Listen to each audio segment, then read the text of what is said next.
बिस्मिल्लाहिर्रहमानिर्रहीम।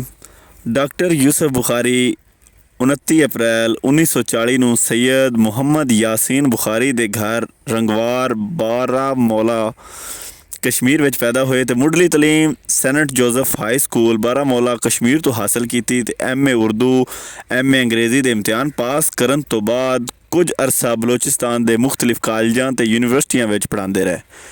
5 वरस तक गवर्नमेंट कॉलेज खारान के प्रिंसिपल भी रहे। कश्मीरी और उर्दू ज़ुबान का तकाबली मुताला के उनवान हेठ तहकीकी मकाला लिख के पंजाब यूनिवर्सिटी तो PhD की डिग्री हासिल की।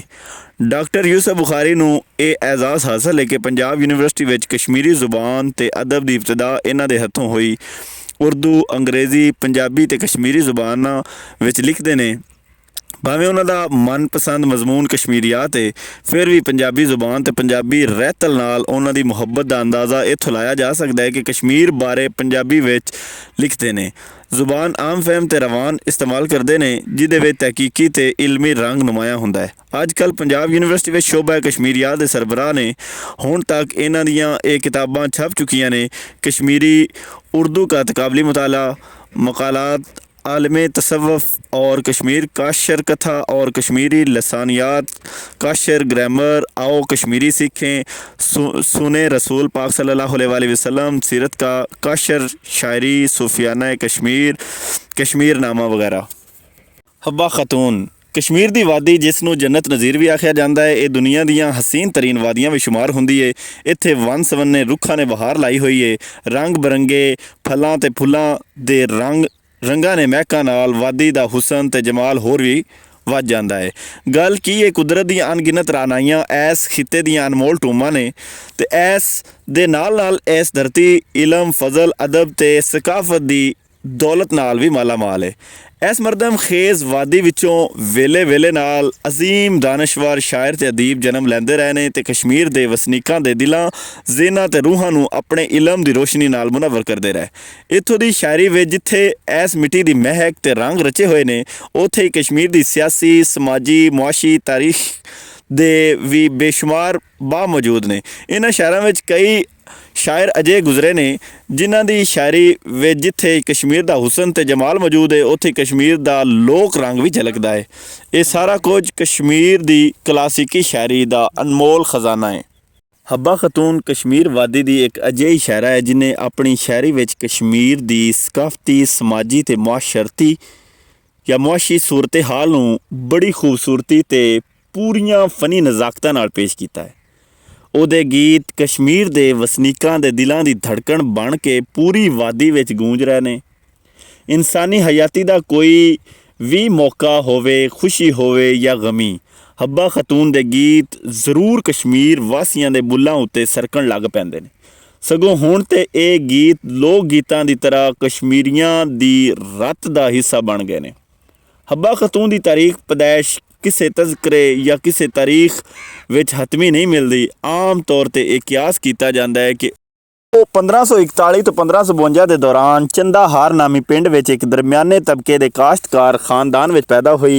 ये पिंड जिसनूं ज़ानाहार भी आख्या जाता है, पामोरियां कस्बे तो लगभग 2 कोहां उत्ते आबाद है ते ज़ाफ़रान की काश्त ते पैदावार के हवाले नाल पूरी दुनिया विच मशहूर है। इस पिंड का फासला श्रीनगर तो तकरीबन 10 मील बनता है।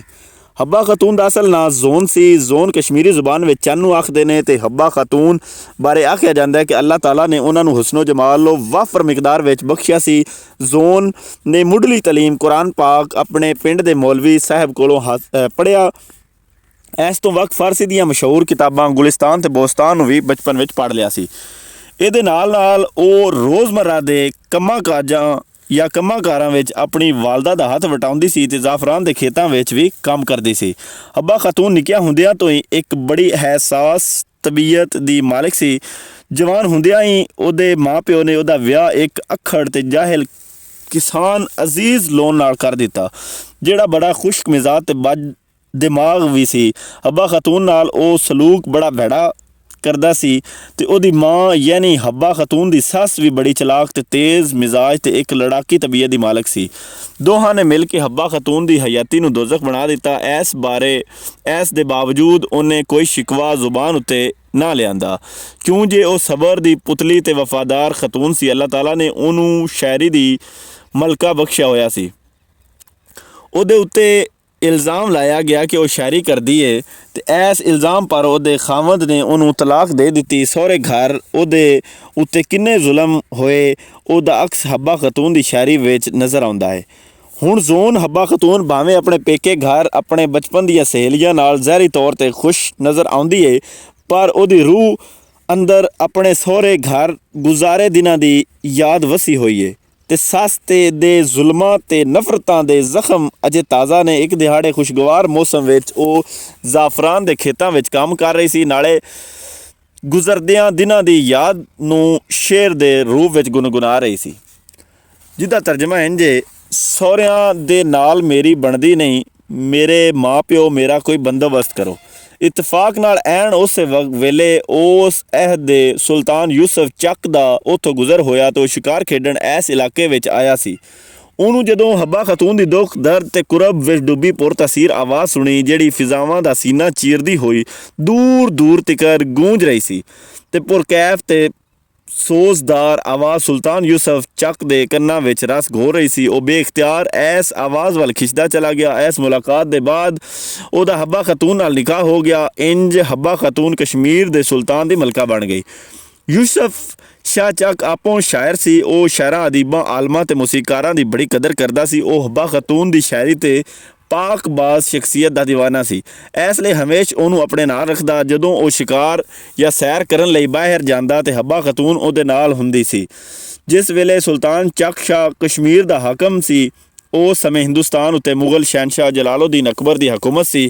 ਅਕਬਰ ਤੇ ਸੁਲਤਾਨ ਚੱਕ ਸ਼ਾਹ ਦੇ ਤਲਕਾਤ ਆਪਸ ਵਿੱਚ ਕਸ਼ੀਦਾ ਸਨ, ਜਿਹਦੀ ਵਜ੍ਹਾ ਨਾਲ ਅਕਬਰ ਨੇ ਯੂਸਫ ਸ਼ਾਹ ਚੱਕ ਨੂੰ ਕੈਦ ਕਰਾ ਕੇ ਕਸ਼ਮੀਰ ਨੂੰ ਆਪਣੀ ਹਕੂਮਤ ਵਿੱਚ ਸ਼ਾਮਲ ਕਰ ਲਿਆ। ਇੰਝ ਹੱਬਾ ਖਤੂਨ ਨੂੰ ਇੱਕ ਵਾਰੀ ਫਿਰ ਸਿਰ ਦੇ ਸਾਈਂ ਦੀ ਜੁਦਾਈ ਦੇ ਸਦਮੇ ਸਹਿਣੇ ਪਏ। ਹੱਬਾ ਖਤੂਨ ਨੇ ਇਸ ਦੌਰਾਨ ਜਿਹੜੀ ਸ਼ਾਇਰੀ ਕੀਤੀ ਉਹ ਹਿਜਰ ਤੇ ਵਿਛੋੜੇ ਦੇ ਕੁਰਬ ਨਾਲ ਡੁੱਬੀ ਹੋਈ ਉਹਦੀ ਬਿਹਤਰੀਨ ਸ਼ਾਇਰੀ ਹੈ। ਉਹਦਾ ਇੱਕ ਸ਼ੇਰ ਦਾ ਤਰਜਮਾ ਇਸ ਤਰ੍ਹਾਂ ਹੈ ਕਿ ਤੂੰ ਮੈਥੋਂ ਦੂਰ ਰੁੱਸ ਕੇ ਚਲਾ ਗਿਆ ਹੈ, ਉਹ ਫੁੱਲਾਂ ਦੇ ਦੀਵਾਨਿਆਂ ਮਹਿਬੂਬਾ। ਅਖੀਰ ਜਦੋਂ ਯੂਸਫ ਸ਼ਾਹ ਦੀ ਕੈਦ ਲੰਮੀ ਹੋ ਗਈ ਤੇ ਹੱਬਾ ਖਤੂਨ ਪੇਕੇ ਆ ਗਈ। ਉੱਥੇ 1604 ਵਿੱਚ ਵਫਾਤ ਪਾਈ। ਕਹਿੰਦੇ ਨੇ ਕਿ ਉਹਨੂੰ ਉਥਵਾ ਵਿੱਚ ਦਫਨ ਕੀਤਾ ਗਿਆ ਹੈ ਤੇ ਉਥਵਾ ਦੀ ਇੱਕ ਮਸੀਤ ਹੱਬਾ ਖਤੂਨ ਦੇ ਨਾਂ ਨਾਲ ਮਨਸੂਬ ਹੈ। ਇਸ ਤੋਂ ਵਕ ਸ੍ਰੀਨਗਰ ਦਾ ਹੱਬਾ ਕੁਦਲ ਪੁੱਲ ਤੇ ਗ੍ਰੇਸ ਵਿੱਚ ਇੱਕ ਚੋਟੀ ਤੇ ਚਸ਼ਮਾ ਵੀ ਉਹਦੇ ਨਾਂ ਨਾਲ ਮਨਸੂਬ ਹੈ। ਪਰ ਨਵੀਂ ਤਹਿਕੀਕ ਮੁਜਬ ਹੱਬਾ ਖਤੂਨ ਤੇ ਉਹਦੇ ਜਲਾ ਵਤਨ ਖਾਵੰਦ ਯੂਸਫ ਸ਼ਾਹ ਚੱਕ ਦੀਆਂ ਕਬਰਾਂ ਸੂਬਾ ਬਹਾਰ ਦੇ ਇੱਕ ਪਿੰਡ ਮਿਓਸੂਕ ਵਿੱਚ ਨੇ। ਹੱਬਾ ਖਤੂਨ ਕਸ਼ਮੀਰੀ ਜ਼ੁਬਾਨ ਦੀ ਇੱਕ ਬੇਮਿਸਾਲ ਸ਼ਾਇਰਾ ਨੇ। ਇਹਦੇ ਨਾਲ ਉਹ ਮੌਸੀਕੀ ਦੇ ਫਨ ਵਿੱਚ ਵੀ ਮਾਹਿਰ ਸੀ। ਕਸ਼ਮੀਰੀ ਜ਼ੁਬਾਨ, ਅਦਬ ਤੇ ਸਕਾਫਤ ਦੇ ਮੈਦਾਨ ਵਿੱਚ ਉਹਨੂੰ ਕਲਾਸੀਕੀਅਤ ਦਾ ਦਰਜਾ ਹਾਸਲ ਹੈ। ਹੱਬਾ ਖਤੂਨ ਦੀ ਸ਼ਾਇਰੀ ਦਾ ਮਜਮੂਆ ਕਲਾਮੇ ਹੱਬਾ ਖਤੂਨ ਦੇ ਉਨਵਾਨ ਨਾਲ ਗੁਲਾਮ ਮੁਹੰਮਦ ਨੂਰ ਮੁਹੰਮਦ ਕੁਤਬ ਫਰੋਸ਼ ਸ਼੍ਰੀਨਗਰ ਨੇ ਸ਼ਾਇਆ ਕੀਤਾ। ਸ਼੍ਰੀਨਗਰ ਰੇਡੀਓ ਤੇ ਟੈਲੀਵਿਜ਼ਨ ਤੋਂ ਉਹਦਾ ਕਲਾਮ ਨਸ਼ਰ ਹੁੰਦਾ ਰਹਿੰਦਾ। ਉਹਦੀ ਗਜ਼ਲ ਨੂੰ ਕਸ਼ਮੀਰੀ ਗਜ਼ਲ ਦਾ ਮੀਲ ਪੱਥਰ ਗਿਣਿਆ ਜਾਂਦਾ ਹੈ। ਹੱਬਾ ਖਤੂਨ ਦੀ ਸ਼ਾਇਰੀ ਤੋਂ ਪਹਿਲਾਂ ਕਸ਼ਮੀਰੀ ਸ਼ਾਇਰੀ ਵਿੱਚ ਸਿਰਫ ਤਸਵਫ ਦੀ ਰਵਾਇਤ ਹੀ ਪ੍ਰਧਾਨ ਹੈ। ਹੱਬਾ ਖਤੂਨ ਨੇ ਰੋਮਾਨੀ ਸ਼ਾਇਰੀ ਦੀ ਬੁਨਿਆਦ ਰੱਖੀ ਤੇ ਇਰਾਨੀ ਤਰਜ਼ ਦੀ ਗਜ਼ਲ ਆਖਣ ਦੀ ਰਵਾਇਤ ਵਿੱਚ ਬਾਨੀ ਬਣੀ। ਉਸ ਨੇ ਕਸ਼ਮੀਰੀ ਜ਼ੁਬਾਨ ਨੂੰ ਬੜੇ ਸਲੀਕੇ ਨਾਲ ਵਰਤਿਆ। ਉਹਦੀ ਸ਼ਾਇਰੀ ਵਿੱਚ ਦਿਹਾਤੀ ਜ਼ਿੰਦਗੀ ਦੇ ਝਲਕਾਰੇ ਬੜੇ ਖੂਬਸੂਰਤ ਅੰਦਾਜ਼ ਵਿੱਚ ਨਜ਼ਰ ਆਉਂਦੇ ਨੇ। ਉਹਦੀ ਸ਼ਾਇਰੀ ਵਿੱਚ ਇੰਨਾ ਅਵਾਮੀਪਨ ਹੈ ਕਿ ਅੱਜ ਵੀ ਪਿੰਡਾਂ ਥਾਵਾਂ ਵਿੱਚ ਔਰਤਾਂ, ਮਰਦਾਂ, ਬੱਚਿਆਂ ਤੇ ਬੁੱਢਿਆਂ ਨੂੰ ਉਹਦੇ ਬੇਸ਼ੁਮਾਰ ਸ਼ੇਰ ਜ਼ੁਬਾਨੀ ਯਾਦ ਨੇ। ਖ਼ਾਸ ਤੌਰ 'ਤੇ ਵਿਆਹ ਜਾਂ ਸ਼ਾਦੀ ਦੇ ਮੌਕਿਆਂ ਉੱਤੇ ਕਸ਼ਮੀਰੀ ਕੁੜੀਆਂ ਉਹਦੇ ਗੀਤ ਗਾਉਂਦੀਆਂ ਨੇ ਤੇ ਉਹਦੀ ਸ਼ਾਇਰੀ ਨੂੰ ਕਸ਼ਮੀਰੀ ਰੋਮਾਨਵੀ ਸ਼ਾਇਰੀ ਦਾ ਸਰਚਸ਼ਮਾ ਸਮਝਿਆ ਜਾਂਦਾ ਹੈ। ਕਸ਼ਮੀਰ ਦੇ ਲੋਕ ਉਹਨੂੰ ਮਲਕਾ ਨੂਰ ਜਹਾਂ ਦੇ ਨਾਂ ਨਾਲ ਯਾਦ ਕਰਦੇ ਨੇ। ਉਹਦੀ ਸ਼ਾਇਰੀ ਤੇ ਸ਼ਖਸੀਅਤ ਵਿੱਚ ਕਸ਼ਮੀਰ ਦਾ ਹੁਸਨ ਝਲਕਦਾ ਹੈ। ਸ਼ਾਇਰੀ ਵਿੱਚ ਜ਼ਾਫਰਾਨ ਦੀ ਮਹਿਕ ਰਚੀ ਹੋਈ ਹੈ, ਜਿਹੜੀ ਕਸ਼ਮੀਰ ਦੇ ਲੋਕਾਂ ਦੇ ਦਿਲਾਂ ਦਿਮਾਗਾਂ ਨੂੰ ਹਰ ਵੇਲੇ ਮਹਿਕਾਈ ਰੱਖਦੀ ਹੈ। ਹੱਬਾ ਖਤੂਨ ਦੀ ਸ਼ਾਇਰੀ ਦੇ ਕੁਝ ਨਮੂਨੇ ਪੇਸ਼ ਕੀਤੇ ਜਾਂਦੇ ਨੇ। ਮੇਰੇ ਦਿਲ ਦੀਆਂ ਮਾਲਕਾ ਆ ਜਾ, ਅਸੀਂ ਰਲ ਕੇ ਯਾਸਮੀਨ ਦੇ ਫੁੱਲ ਚੁਣੀਏ, ਪਰ ਕਦੇ ਮਰਨ ਵਾਲੇ ਵੀ ਪਿੱਛਾਂ ਪਰਤੇ ਨੇ। ਮੈਂ ਤੇਰੀ ਉਡੀਕ ਵਿੱਚ ਬੈਠੀ ਹਾਂ, ਤੇਰੀਆਂ ਸਦਰਾਂ ਵਿੱਚ ਹਯਾਤ ਹਾਂ। ਆ ਮੇਰੇ ਪਿਆਰਿਆ ਆ ਜਾ, ਅਸੀਂ ਰਲ ਬਾਗ ਵਿੱਚ ਇਕੱਠੇ ਫੁੱਲ ਚੁਣੀਏ। ਤੂੰ ਰੁੱਸ ਗਿਆ ਏ, ਮੇਰੀਆਂ ਅੱਖਾਂ ਤੋਂ ਦੂਰ ਮੈਥੋਂ ਵਿਛੜ ਗਿਆ ਏ। ਐ ਮੇਰੇ ਫੁੱਲਾਂ ਦੇ ਚਾਈਵਾਨ ਵਾਲਿਆ, ਚਾਵਣ ਵਾਲਿਆ, ਆ ਅਸੀਂ ਰਲ ਕੇ ਕਮਲ ਦੇ ਫੁੱਲ ਚੁਣੀਏ। ਕੁਸਮ ਤੇ ਸੁੰਬਲ ਦੇ ਫੁੱਲ ਦੀਆਂ ਕੌਂਪਲਾਂ ਨਿਕਲ ਆਈਆਂ ਨੇ ਤੇ ਮੇਰੀਆਂ ਆਸਾਂ ਦੀਆਂ ਕਲੀਆਂ ਅੰਦਰ ਹੀ ਅੰਦਰ ਕੁਮਲਾ ਗਈਆਂ ਨੇ। ਗਈ ਜਵਾਨੀ ਕਦੋਂ ਪਰਤਦੀ ਏ, ਜਿਹੜੀ ਤੀਰ ਦੀ ਤਰ੍ਹਾਂ ਨਿਕਲਦੀ ਏ। ਮੇਰੀ ਹਯਾਤੀ ਦੇ ਰੁੱਖਾਂ ਵਿੱਚ ਚਾਹਤ ਦੇ ਭਾਂਬੜ ਮੱਚੇ ਨੇ। ਬਾਗਾਂ ਵਿੱਚ ਬਹਾਰ ਏ, ਪਰ ਮੈਨੂੰ ਕੀ ਹਿਜਰ ਫਿਰਾਕ ਦੇ ਵਿਛੋੜੇ ਨੇ ਜਦੋਂ ਸ਼ਿੱਦਤ ਇਖਤਿਆਰ ਕੀਤੀ, ਉਹ ਮਜਾਜ਼ ਤੋਂ ਹਕੀਕਤ ਵੱਲ ਸਫ਼ਰ ਕਰਕੇ ਇਸ ਤਰ੍ਹਾਂ ਜ਼ਾਹਿਰ ਹੋਇਆ। ਇਸ਼ਕ ਦੀ ਅੱਗ ਨੇ ਮੇਰੇ ਅੰਦਰ ਲੰਬੂ ਲਾ ਦਿੱਤੇ ਨੇ। ਜਿੰਨਾ ਮੈਨੂੰ ਸਾੜ ਮੁਕਾਇਆ ਏ, ਉਹਨੇ ਮੈਨੂੰ ਉਲਫਤ ਦੇ ਤਪਦੇ ਤੰਦੂਰ ਵਿੱਚ ਪਾ ਦਿੱਤਾ ਏ। ਜੇ ਮੈਂ ਸੜ ਕੇ ਸਵਾਹ ਹੋ ਜਾਵਾਂ, ਮੁਹੱਬਤ ਵਿੱਚ ਬਰਫ਼ ਵਾਂਗੂ ਪਿਘਲ ਗਈ ਹਾਂ, ਤੇ ਉਹਨੇ ਮੈਨੂੰ ਤੂਫਾਨ ਦੇ ਵੱਸ ਪਾ ਦਿੱਤਾ ਏ। ਲੋਕੀ ਰੋਜ਼ੇ ਰੱਖ ਰਹੇ ਨੇ, ਆਸ਼ਿਕ ਈਦ ਮਨਾਉਣ ਦੀਆਂ ਤਿਆਰੀਆਂ ਵਿੱਚ ਰੁੱਝੇ ਹੋਏ ਨੇ। ਮੈਂ ਆਪਣੇ ਮਾਲਕ ਦੀ ਮੁਹੱਬਤ ਵਿੱਚ ਗਰਕ ਹਾਂ।